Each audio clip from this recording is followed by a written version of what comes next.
Better High Priest, 더 나은 대제사장이라고 하는 제목으로 오늘 함께 말씀을 나누겠습니다. 여러분, 우리에게는 대제사장이라고 하는 단어가 사실은 조금 어색하죠. 어색하고 익숙하지 않습니다. 구약의 사실은 용어입니다. 구약의 제사를 드리는, 그리고 구약의 직분입니다.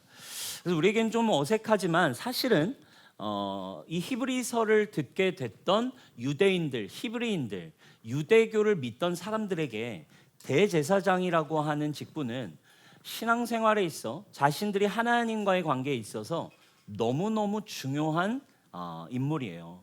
그래서 대제사장에 대한 이야기를 지금 히브리서 기자가 꺼내면서 더 나으신, 니들이 지금 평소에 알고 있던 대제사장보다 훨씬 더 우월하시고 나은 대제사장이신 예수 그리스도를 소개하는 장면입니다. 그래서 우리는 대제사장을 잘 모르지만 이 히브리서와 그리고 구약의 레위기에서 구약에서 등장하는 대제사장과 제사의 그 영역들을 우리가 좀 공부해야만 오늘 대제사장이신 예수 그리스도가 얼마나 큰 은혜이신지를 우리가 믿고 누릴 수 있는 것이고, 그리고 그것이 실제로 우리의 신앙생활에도 얼마나 중요한 부분인지를 오늘 히브리서 기자가 우리에게 가르쳐주고 있어요. 오늘 말씀을 통해서 여러분들 하나님과의 관계와 여러분들의 모든 영역이 한 단계 새로운 차원의 계시가 일어나길 축원합니다.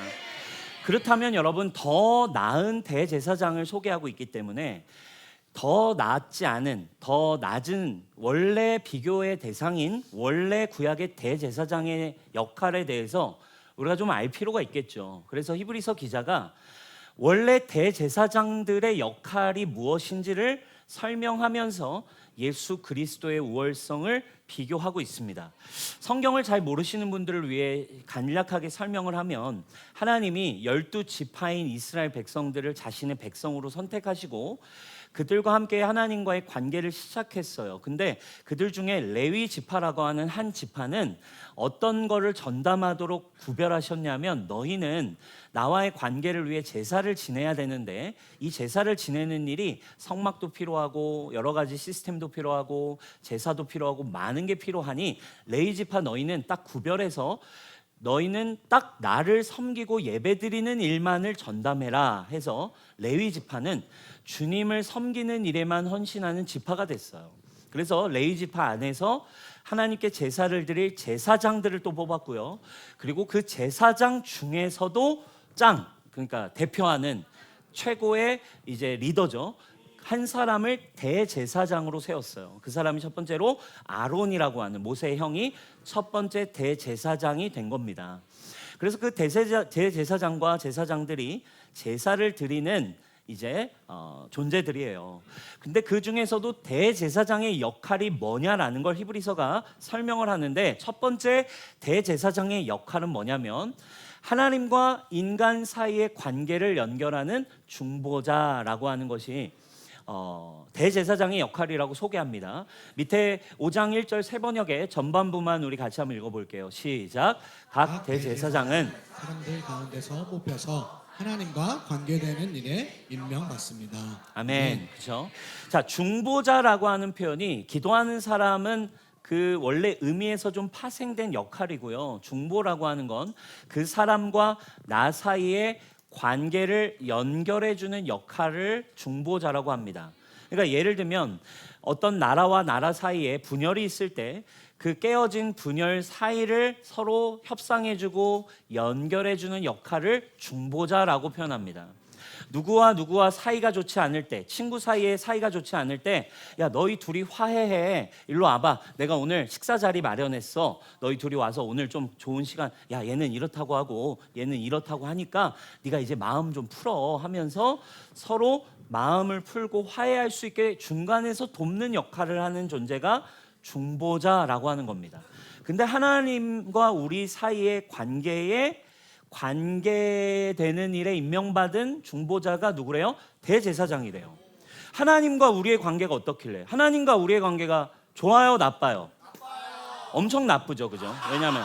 왜냐면 하나님 거룩하신 하나님인데 내가 지은 창조물인 인간들이 나를 배신하고 죄악의 선악과를 먹으면서 이제 죄로 인해 더럽혀졌잖아요.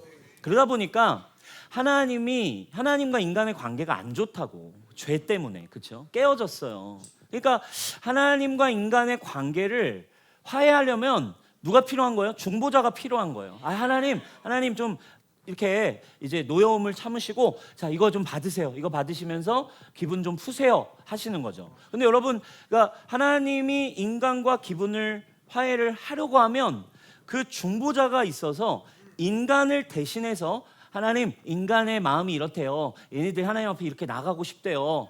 사이에서 중보자 역할을 해주는 존재가 바로 대제사장이었대요. 그래서 그 중보자 때문에 하나님이 어떻게 하시는 거예요?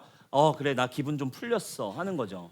그러니까 여러분, 우리가 갈등이 있는 관계에서 서로 화해를 하려면 그냥 뭐 예를 들면 선물을 하든 뭐 좋은 식사를 준비를 하든 감동을 좀 줘야지 기분이 풀릴 거 아니겠습니까? 그죠? 그러니까 하나님도 자신이 인간과 화해할 수 있을 만큼의 감동이 되시고 기뻐하실 만한 제사를 받기를 원하셨어요. 그래서 그 제사를 집행하는 존재가 그래서 누가 됐겠어요? 대제사장인 거예요. 그러니까 하나님과 올바른 관계를 위해서 뭐가 필요하냐면 제사가 필요했습니다.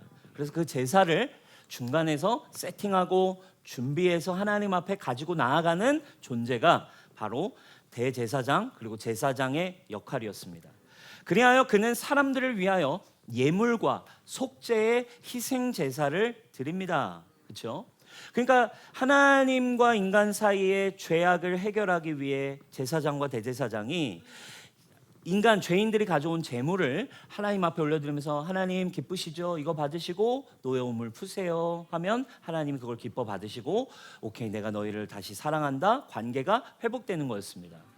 그 중에서도 예를 들면 제사의 과정을 그래서 우리가 조금 좀 공부해 볼 필요가 있어요. 예를 들면 번제라고 하는 제사, 대표적인 제사입니다.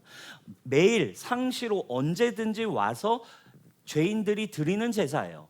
그러면 첫 번째, 송아지를 데려오든 소를 데려오든지 양이나 염소로 제사를 드리라고 되어 있습니다.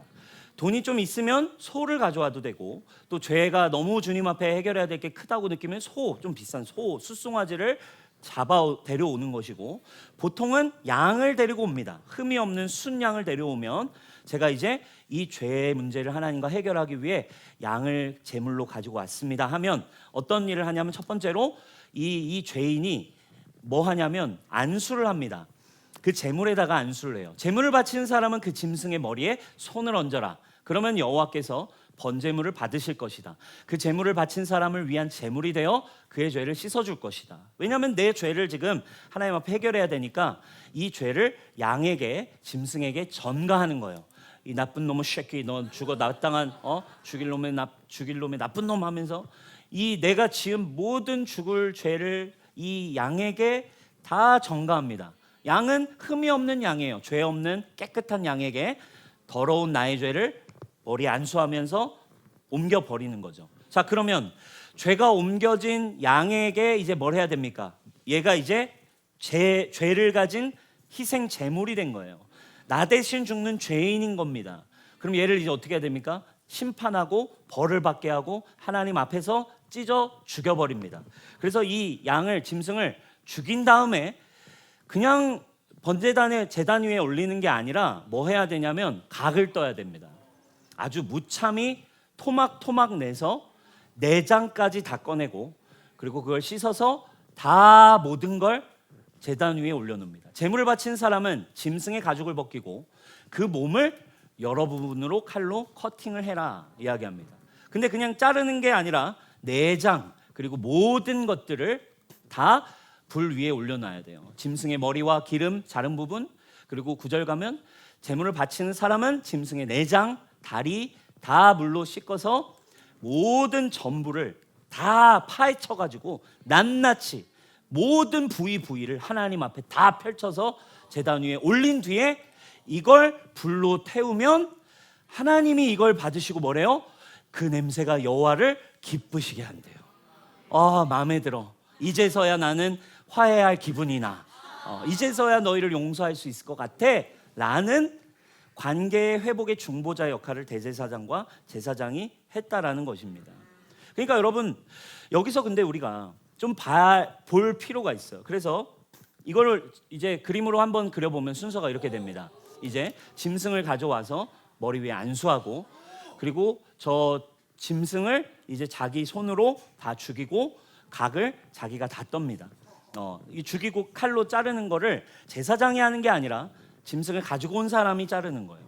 그러면 제사장이 이것을 제단 위에 올리고, 그리고 이걸 불로 태우는 역할을 제사장이 이제 대신 대제사장이 해주면 이것이 이제 하나님께 드려지는 번제입니다. 자, 근데 지금 죄의 문제를 해결하고 하나님 앞에 드리는 제사의 과정을 제가 지금 왜 굳이 설명했냐면요, 오늘 우리가 읽은 히브리서 4장의 중간에 나오는 12절과 13절 때문입니다. 히브리서 기자가 중간에 12절과 13절을 넣으면서 말씀이 하는 역할을 우리에게 가르쳐줘요. 성경 말씀이 우리에게 하는 역할이 뭐냐 이렇게 가르칩니다. 근데 뭐라고 우리가 읽게 되는 성경 말씀이 너의 하나님과의 관계에 어떤 역할을 하는지를 갑자기 얘기해요. 뭐라고 얘기합니까? 하나님의 말씀은 살아있고 활력이 있어 좌우에 날선 어떤 검보다도 예리하여 혼과 영과 및 관절과 골수를 찔러 쪼개기까지 하며 마음의 생각과 뜻을 판단한다. 근데 그러면 이걸 히브리서 기자가 뭘 얘기하냐면, 자, 구약 시대에는 이 방식으로, 이런 방식으로 우리가 하나님과의 관계를 회복했어. 죄의 문제가 이런 식으로 낱낱이 드러나고 죄를 하나님 앞에 다 까발려서 다 하나님이 이렇게 내어 드릴 때에 너와 하나님과의 관계가 회복됐어. 근데 지금 신약을 사는 너희들은 어떻게 이 과정을 지나야 되는 줄 알아? 너희에게 필요한 게 이 과정에 너희가 하나님이 필요하다라는 걸 뭘로 알아야 되냐면 말씀을 통해 알아야 되는 거야 라는 걸 우리에게 설명하는 거예요.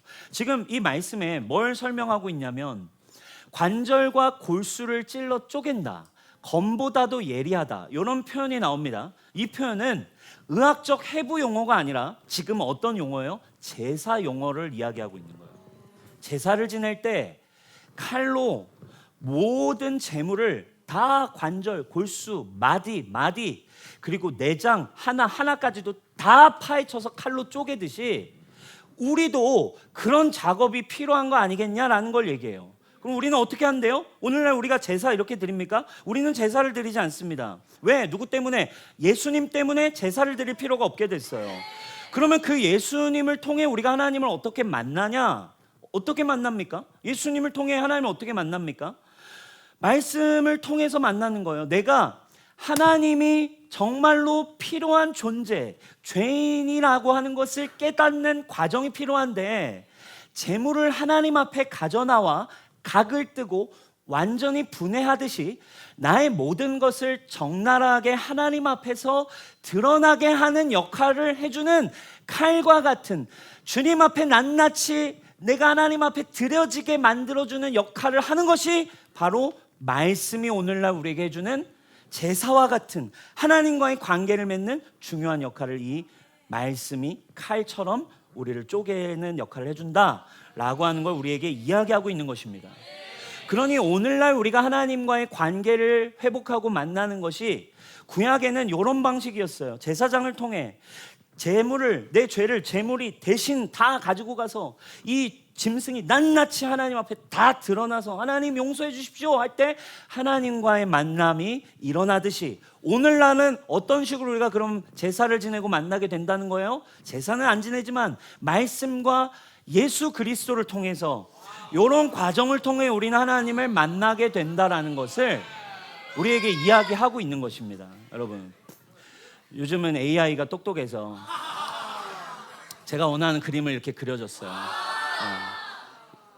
서로 여러 번 벤치를 제가 여러 번 놨고 여러 번 서로 작업을 한 뒤에 원하는 그림을 받았습니다. 사람이 하나님 앞에 나의 인생, 나의 어려움, 나의 문제, 수많은 어려움 앞에 나에게 무언가 필요하다, 나의 인생에 무언가 도움이 필요하다, 예수님이 복음이라는데 하나님이 살아계시다면 나를 만나주세요, 하나님 살아계시다면 나도 하나님을 경험하게 해주세요. 그거 어떻게 경험하냐고요.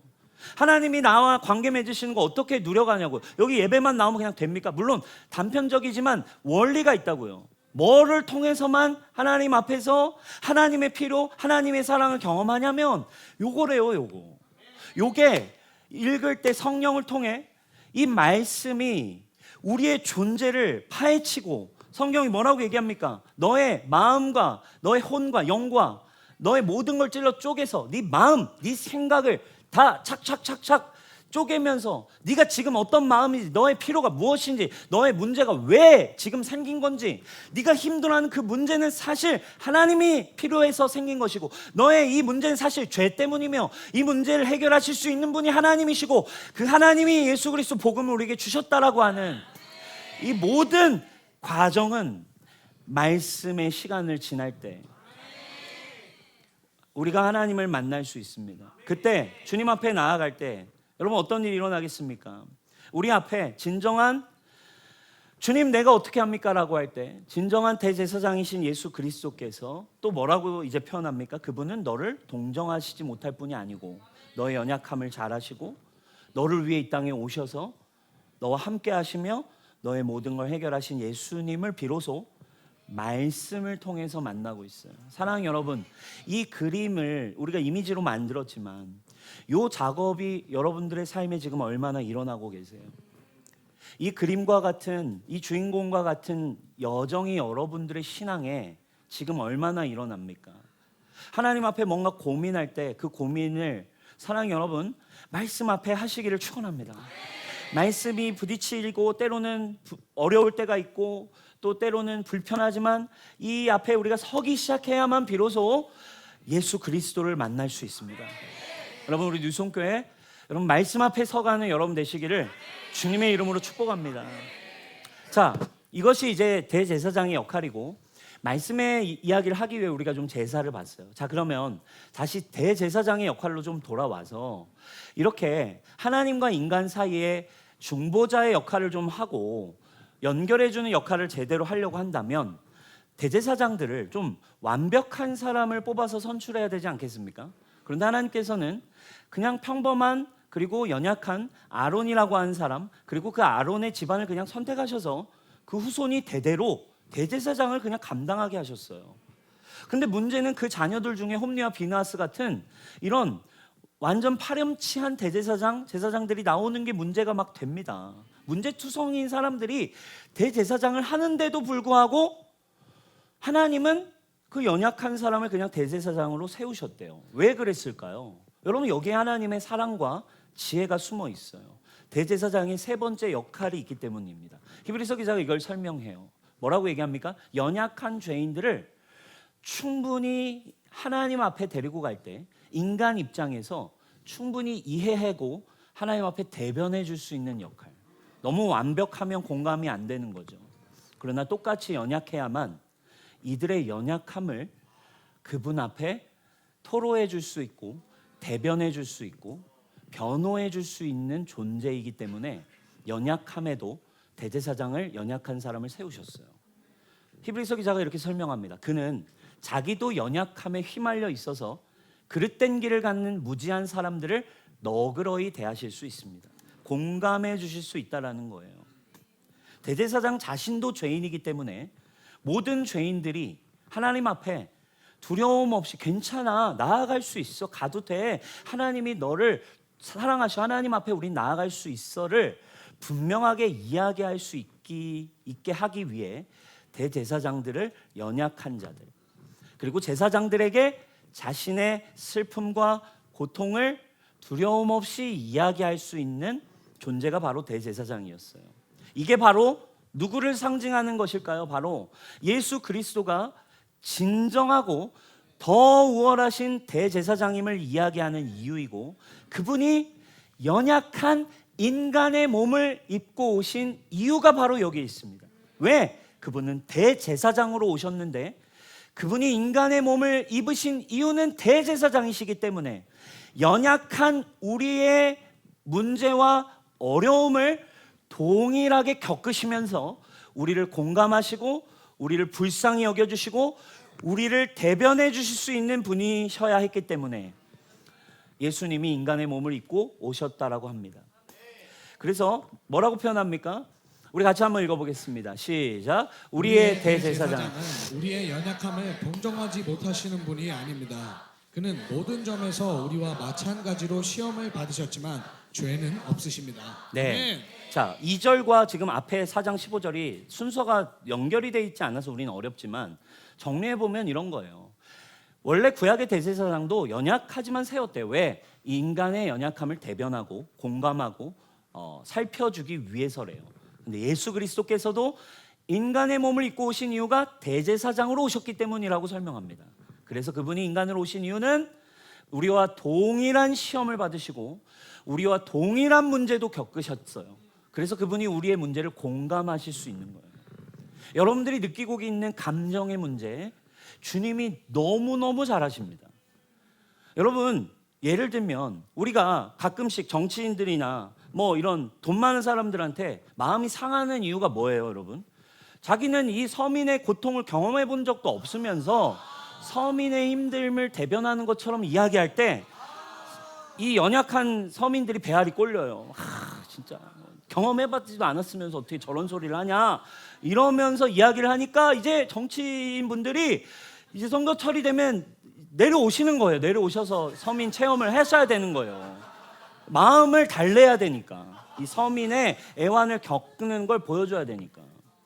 여러분, 예수 그리스도께서는 어떤 분이시래요? 인간의 몸을 입고 오셔서 우리의 모든 연약함을 겪으셨고, 그렇기 때문에 우리를 동정하시고 불쌍히 여겨주시고 공감해 주실 수 있다라는 것입니다. 그런데 여기에서 다른 한 가지 포인트를 히브리서 기자가 정확하게 얘기합니다. 그러나 더 우월하고 다른 한 가지가 있습니다.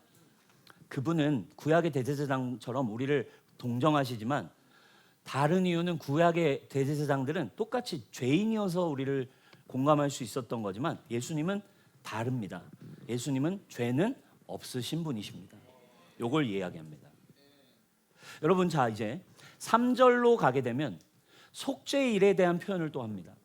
자, 이 대제사장이 죄의 문제를 해결해야만 주님 앞에 나아갈 수 있는 존재였다라는 걸 얘기해요. 대제사장도 똑같이 연약해서 우리의 문제를 공감할 수는 있지만 하나님 앞에 나아갈 땐 죄의 문제를 해결해야만 나아갈 수 있는 거예요. 그래서 우리가 좀 구약의 절기 중에 이 부분을 이해하려면 속죄일이라고 하는 절기를 우리가 분명히 이해해야만 이 히브리서의 대제사장적 예수 그리스도에 대한 믿음이 우리에게 엄청난 은혜로 다가와요. 그래서 우리가 리바이블 할 때 레위기를 먼저 읽으라고 한 이유가 있어요. 레위기에 대한 이해가 있어야 이게 분명해지거든요. 그러니까 유대인들에게는 기본적으로 이 구약에 대한 이해가 다 있어요. 절기에 대한 이해가 다 있습니다. 특별히 속죄일이라고 하는 절기가 있는데 이 절기는 많은 절기 중에 누가 가장 역할을 하냐면 대제사장만이 이 속죄일은 모든 기능을 수행합니다.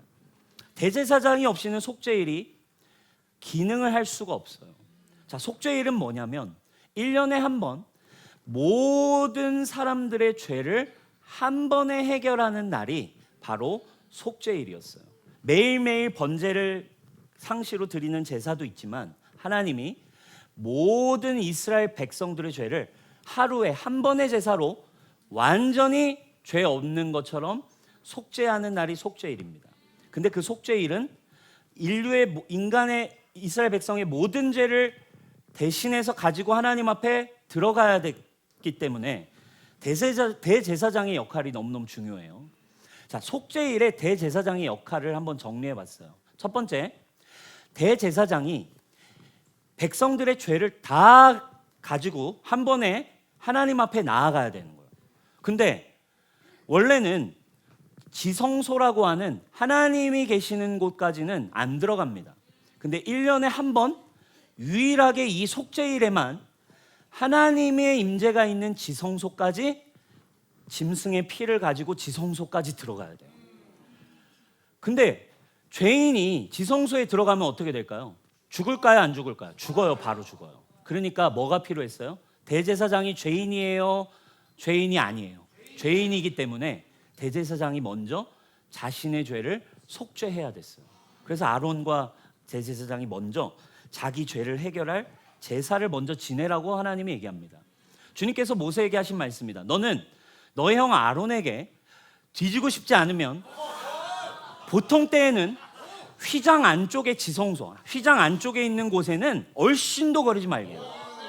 여기 그냥 왔다가는 아론 그냥 왔다가는 죽으니까 여기는 평소에 절대로 얼씬거리면 안 돼.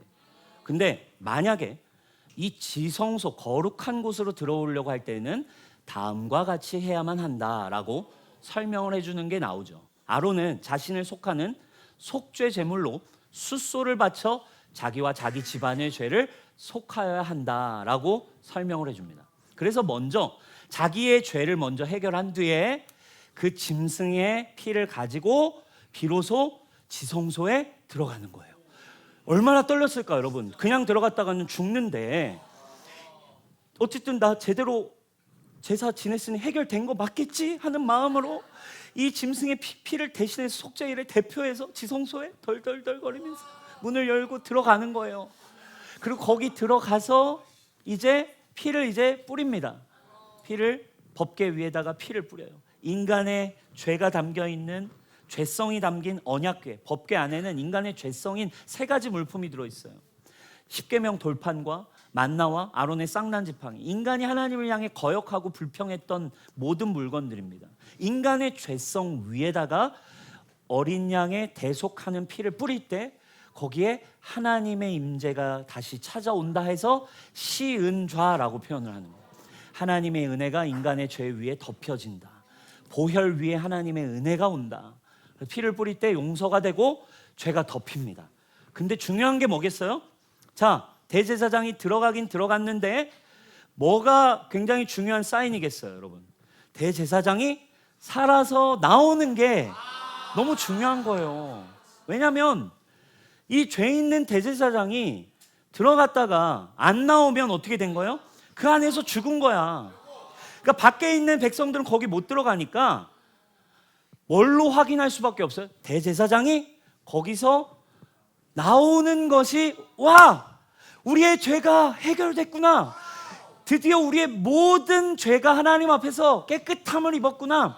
하나님이 우리를 받아주셨구나를 확인하며 기뻐하는 겁니다. 뭐가 사인이라고요? 대제사장이 나오는 거. 여러분, 대제사장이 얼마나 나올 때 기뻤겠어요. 들어갈 때 죽을지도 모르니까 막 덜덜덜덜 거리고 들어갔다가 들어가서 뭐 어쩌고 저쩌고 하다가 나올 때 죽지 않고 나올 때 얼마나 야 성공이야. 나 주님이 받으셨어. 주님 받으셨어. 나도 살았고 니네도 살았어. 얼마나. 그러니까 모든 백성들의 죄가 이 대표하는 한 사람이 나올 때 자기도 기쁘고 백성들도 기쁜, 이게 여러분 속죄일의 대제사장의 역할이에요. 그러니까 이 역할, 이걸 여러분 사실 모르면 이 본문의 은혜가 안 되는 거예요. 그러니까 신약의 크리스천들이 이 구약의 이 여정에 대한 이해와 경험을 해본 적이 없으니 대제사장? 뭐 하는 거야? 대표하는 거 아니야? 이 정도지. 근데 여러분, 이 구약 시대에 절기를 지냈던 이스라엘 백성이 하나님 앞에 용서함을 받는 이 속죄일이라는 절기를 적어도 아는 사람은 대제사장의 역할이 얼마나 중요한지, 얼마나 우리의 죄를 대표하고 대신 해결해주는 역할을 하는지가 알게 된다고요. 그래서 이런 모양이 이 속죄일의 순서입니다, 여러분. 그죠? 여기서 먼저 누구를 위한 죄? 나를 위한. 대제사장이 먼저 해결할 수 있는 죄의 제사를 먼저 지낸 뒤에 인류를 위한, 아니 우리 이스라엘 백성을 위한 짐승의 피를 가지고 덜덜덜덜 들어갑니다. 그리고 들어가서는 여기서 이제 피를 여기 법궤 위에 그룹 천사들이 보존하고 바치고 있는 뚜껑 그 위에 피를 뿌리는 거예요. 거기가 하나님의 임재가 임하는 시은좌. 죄성 위에 피가 덮여질 때 죄는 사라지고 예수 하나님이 그 짐승의 피를 보시고 여기에 임재하신다. 이 보좌에 앉으신다. 그래서 여러분 찬양 중에 어떤 찬양들이 있어요? 이곳에 앉으소서 뭐 이런 표현들, 그죠? 그런 주의 날개 아래 거하는 거 이런 거 뭐 알고 부르냐고. 거기 나오는 날개 아래 거한다는 게 이 시은좌를 얘기하는 거예요. 천사의 구름 날개 안에 주님의 은혜가 임하고 내 죄가 덮이고 주님의 은혜가 임하는 날개 사이. 주의 날개 안에 거하는 거 뭐 알고 불렀어요, 여러분? 이곳에 앉으소서. 앉는다는 표현이 왜 표현으로 찬양으로 만들었냐? 시은좌, 주님이 이곳에 임재하셔서 앉는 자리다, 이런 뜻이 있는 거예요. 죄가 해결된 은혜의 자리. 그러니까 이때 비로소 이거를 해결하고 이제 대제사장이 마침내 나올 때 자유입니다. 여러분, 하나님이 우리를 받으셨어. 우리 한 해도, 우리 1년도 진짜 기쁨으로 가자 막 이러면서 이제. 그러니까 여러분, 여기서 지금 얘기한 대제사장이 살아서 나옴, 백성의 안도, 요게 속죄일의 대제사장과 함께 누리는 기쁨이에요.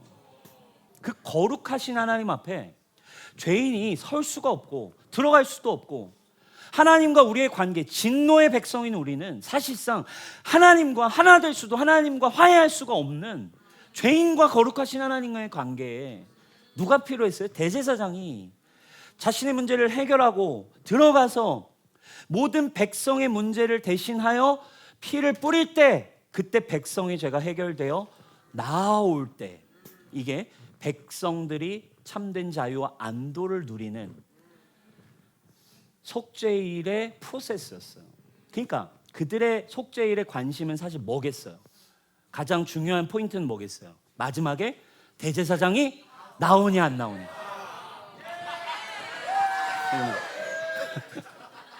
감출 수 없는 미소. 그게 너무 중요한 포인트였다고요. 그가 살아나왔다는 건 우리의 죄가 사해졌고 하나님과 우리의 관계가 회복됐으며 하나님이 우리를 용서하시고 받아주셨다. 시간이 흐릅니다. 시간이 흐르고 이 땅에 더 나은 대제사장이신 예수 그리스도께서 오셨습니다. 그리고 그분은 인류의 모든 죄를 동일하게 사하시기 위해 그분은 죄가 없으셔서 자신이 직접 희생 제물이 되어 주셨습니다. 그리고 자신의 피를 가지고 대제사장이신 예수 그리스도께서 하나님 앞에 동일하게 들어가십니다. 하나님 앞에 동일하게 들어가시고, 그리고 어떤 일이 일어납니까? 대제사장인 예수 그리스도는 어떻게 됐습니까, 여러분? 그 피를 가지고 들어갔을 때 대제사장이신 예수 그리스도는 3일 만에 부활하심으로 백성들에게 나오셨습니다. 할렐루야.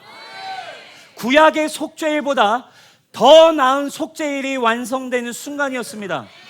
더 나은 대제사장인 예수 그리스도께서도 아버지 앞에 우리의 죄를 대신해서 자신의 피를 가지고 하나님 앞에 나아가서, 아버지여, 여기에 피가 있습니다. 이들의 모든 죄를 용서하여 주십시오.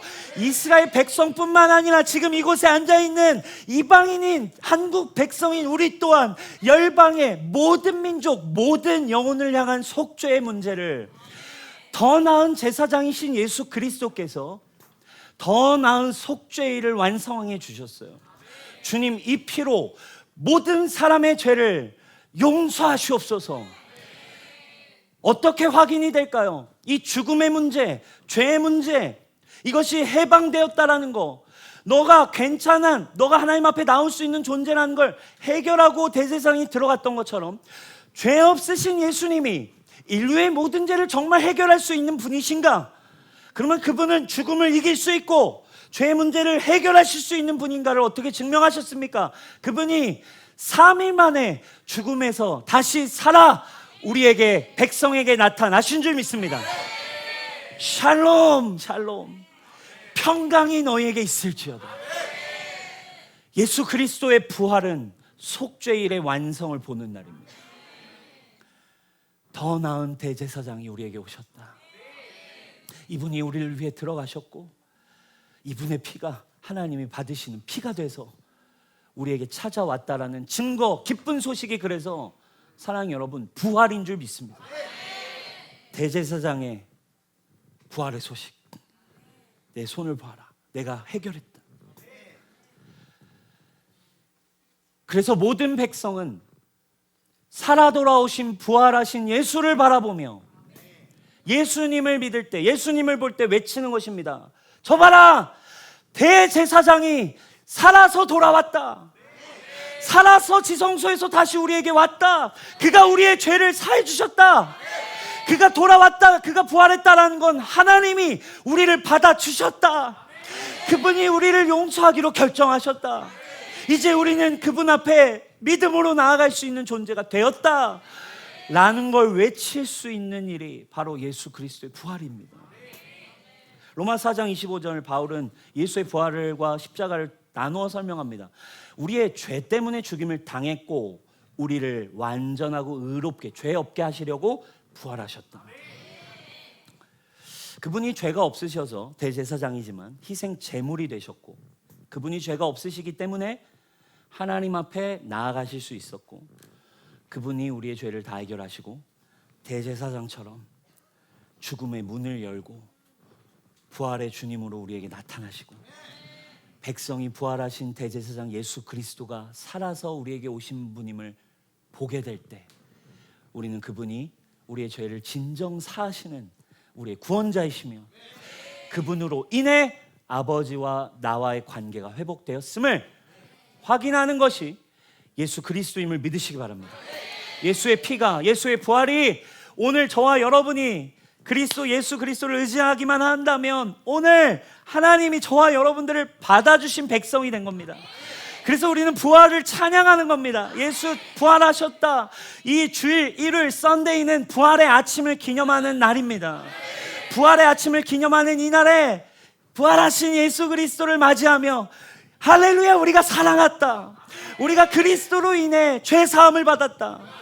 나는 오늘도 그리스도로 인해 속죄함을 받은 하나님의 자녀임을 날마다 여러분 기뻐하며 찬양하는 여러분들의 믿음 되길 축원합니다.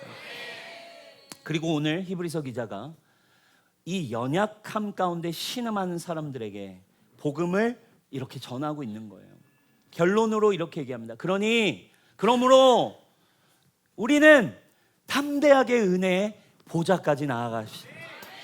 문이 열렸기 때문에, 휘장이 찢어져서 주님과 우리의 사이에 막힌 담이 허물어졌기 때문에, 그리하여 우리가 자비를 받고 은혜를 입어서 제때에 주시는 도움을 받도록 합시다.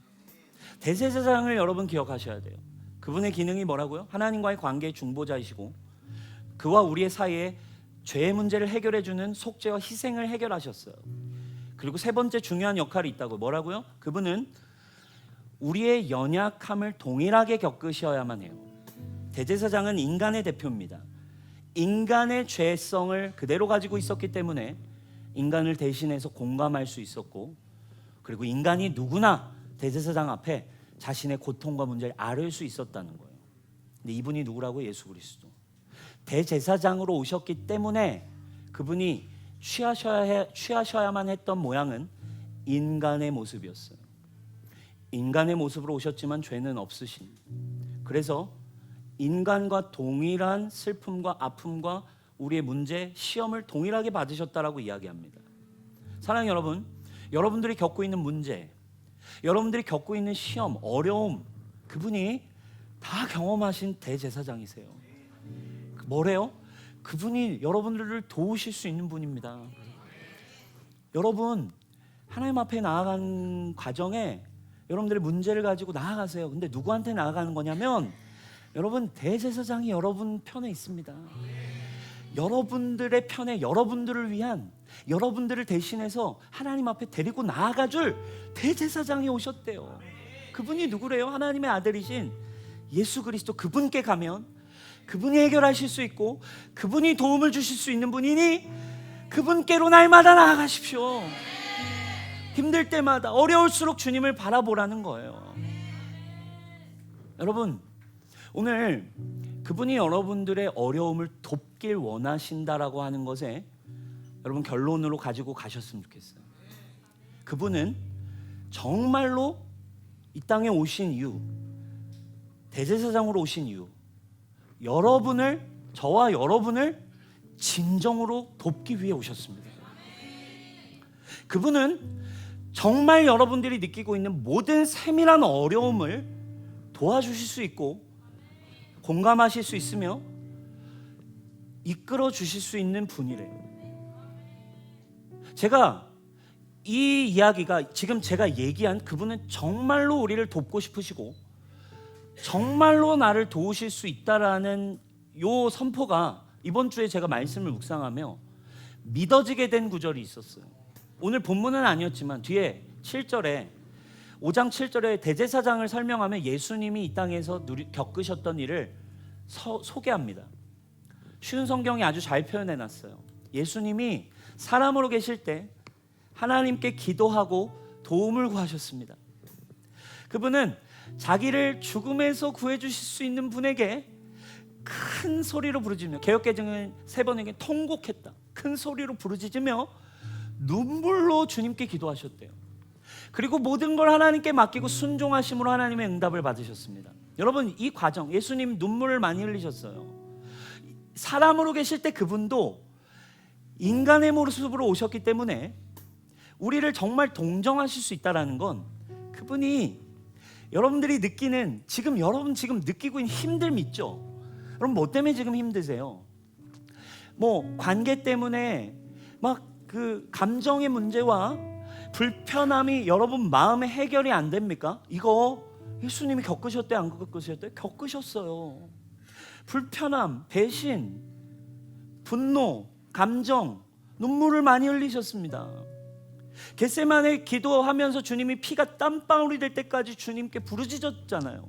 주님 해결해 주세요, 도와주세요. 너무 무섭습니다, 두렵습니다. 욕구에 대한 여러분 시험과 문제 찾아오잖아요. 그것 때문에 우린 힘들죠. 정욕의 문제, 먹고 사는 문제, 먹는 문제, 이거 여러분 힘들어서 괴로워하잖아요. 예수님이 어떤 분이시래요? 이 욕구의 문제에 시험을 받으신 분이래요. 사단이 와서 너 배고프지? 배고프잖아. 너무 잘 알고 와서 시험했다고. 너 배고프면 이거 빨리 받고 먹어, 처먹어. 너를 위해. 그리고 너 살다 보니, 인간으로 와보니 다른 사람보다 잘 되고 싶지? 내 앞에 절해. 내가 너를 이 세상에서 최고로 만들어줄게. 세상 값진 보호와 명예 너한테 다 줄게. 이거 여러분 장난친 겁니까? 아니에요.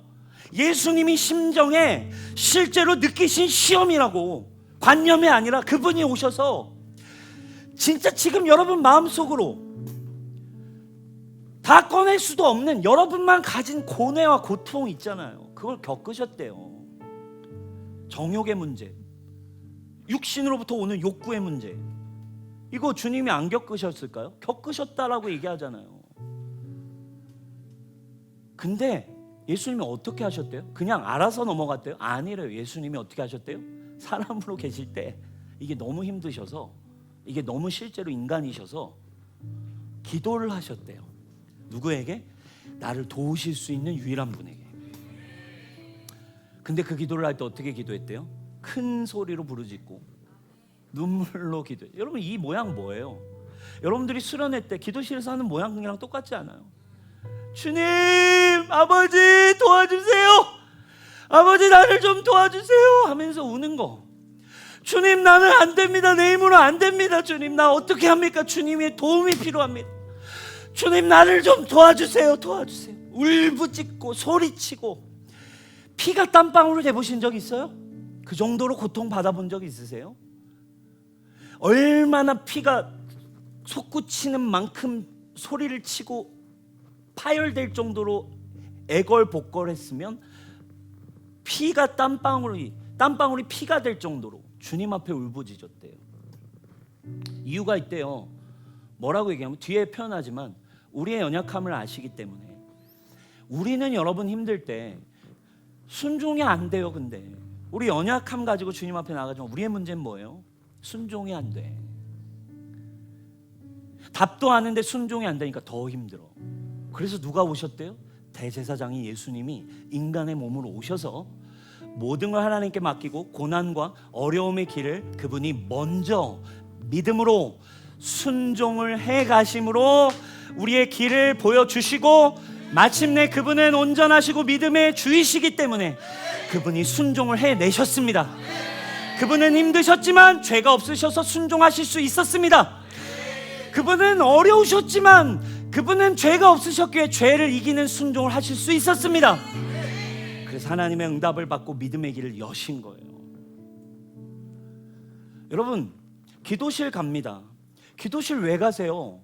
기도실 가서 순종해 본 적 있으시죠? 기도실 가서 뭔가 기도했더니 뭔가 결단이 되던 시즌 있죠. 그거 여러분이 한 거라고 생각하세요? 아니에요. 대제사장 예수님이 여러분을 도우셨기 때문이에요. 동일합니다. 우리를 도우실 수 있는 분이래요. 오늘 히브리서 4장 16절이 이야기합니다. 그분 앞에, 보좌 앞에 예수님의 피, 예수님을 힘입어서 나아가래요. 그때 그분의 자비와 그분의 은혜를 입어서 누구의 도움? 대제사장이 도와주세요. 그분이 내 안에서 믿음을 주실 때 우리도 동일하게 기도합니다. 주님, 나를 좀 도와주세요. 주님, 나를 좀 도와주세요. 그때 누가 도우시는 거예요? 내가 도와주세요 해가지고 믿음이 생겨서 순종한 것 같죠? 아니더라고요. 이 순종은 누가 하게 하신 거예요? 이 믿음의 순종을 이미 하신 그리스도가 하나님 앞에서 우리를 위해 중보하시는 분이시기 때문에 그분의 믿음으로 기도할 때, 도움을 구할 때 주님의 응답을 받는 것입니다. 대제사장을 모르면 기도의 문이 막힙니다. 대제사장을 아시면 기도가 달라집니다. 저는 이전에 신학생일 때, 제가 더 청년 신학생 전도사일 때는 기도를, 어떤 기도를 많이 했냐면 주님 도와주십시오, 이 기도를 진짜 많이 했어요. 주님 도와주세요. 주님 제발 도와주세요. 주님 나를 좀 도와주십시오. 이 기도를 정말 많이 했어요.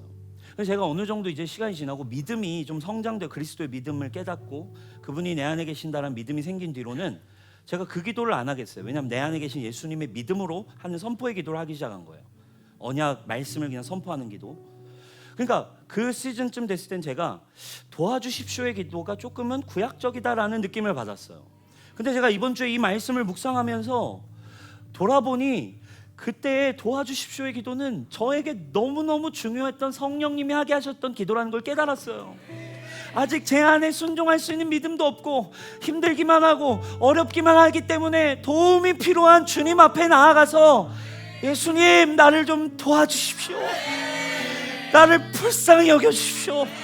주님의 힘이 없으면 저는 이 죄를 이길 수 없습니다. 주님이 아니면 저는 이 사역을 감당할 수 없습니다.